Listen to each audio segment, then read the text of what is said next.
আমরা যদি বিরোধে লিপ্ত হই তাহলে পরাশক্তিগুলোর সুবিধা তখন আমাদের কাউকে দিতে হবে ট্রানজিট, কাউকে দিতে হবে সেন্ট মার্টিন, কাউকে দিতে হবে দেশের অর্ধেক। 24-এর ছাত্র নাগরিক অভ্যুত্থানের পরেও যদি সেই বিরোধ আমাদেরকে খায় তাহলে এতগুলো তাজা জেনজির রক্ত বৃথা যাবে। চিল্লায় বলো ঠিক কিনা?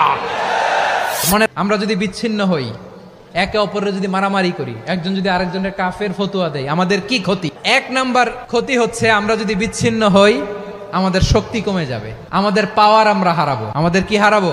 পাওয়ার। মনে রাখবেন, যখন আমি একা থাকি তখন আমি ব্যক্তি, যখন আমরা সবাই মিলি তখন আমরা শক্তি। এই শক্তি নিয়ে আমাদের সামনে এগিয়ে যাওয়ার দরকার আছে না নাই? তাহলে আমরা যদি বিরোধে নিজেরা বিরোধে লিপ্ত হই আমাদের ক্ষমতা, পাওয়ার ছুটে যাবে। আমরা এই পাওয়ার হারাতে চাই না, ঠিক কিনা বলেন? রব্বুল আলামিন ঠিক তাই বললেন।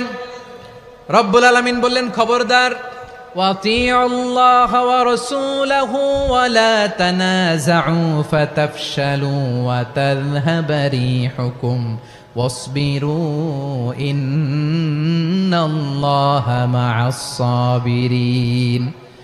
আল্লাহর আনুগত্য করো, নবীর আনুগত্য করো, কিন্তু খবরদার নিজেরা বিরোধে লিপ্ত হয়ো না, নিজেরা মারামারি করো না, তাহলে তোমাদের শক্তি কমায় দিবে কে?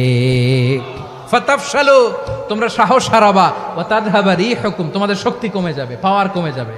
তাহলে আমরা যদি নিজেরা মারামারি করি, আমরা নিজেরা যদি বিচ্ছিন্নতায় লিপ্ত হই, আমরা যদি মতানৈক্য করি, তাহলে আমাদের শক্তি কমে যাবে, ঠিক কিনা? আমরা শক্তি কমাবো, শক্তি না হারাই। আমরা বিরোধে লিপ্ত হলে আমাদের শক্তি কমে যাবে। এই হচ্ছে 1 নাম্বার ডিসঅ্যাডভান্টেজ।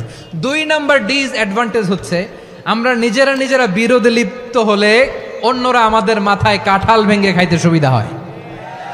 কথা বোঝেন নাই? আমরা যদি বিরোধে লিপ্ত হই তাহলে পরাশক্তিগুলোর সুবিধা তখন আমাদের কাউকে দিতে হবে ট্রানজিট, কাউকে দিতে হবে সেন্ট মার্টিন, কাউকে দিতে হবে দেশের অর্ধেক। চিল্লায় বলো ঠিক কিনা?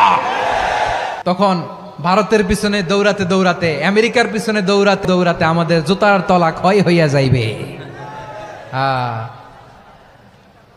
নিজেদের প্রবলেম সলভ করা যাবে না।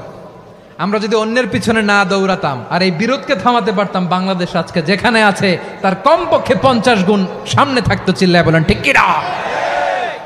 3 নাম্বার হচ্ছে আমাদের উন্নয়ন, দেশের উন্নতি, অগ্রগতি, এটা স্থবির হয়ে যায়, এটা বাধাগ্রস্ত হয়। প্রিয় ভাইয়েরা, ইউনিটি, ঐক্য হচ্ছে একটা দেশের উন্নয়নের মূল ভিত্তি। ইউনিটি অফ এ কান্ট্রি, এটা হচ্ছে একটা সাস্টেইনেবল ডেভেলপমেন্ট, সোশ্যাল স্ট্যাবিলিটির জন্য এটা অনেক গুরুত্বপূর্ণ। এজন্য বিরোধের কোনো স্থান আমরা দিব না, আমরা ঐক্যবদ্ধ থাকবো ইনশাআল্লাহ। বলেন। আর কখনো কাউরে কাফের বলে গালি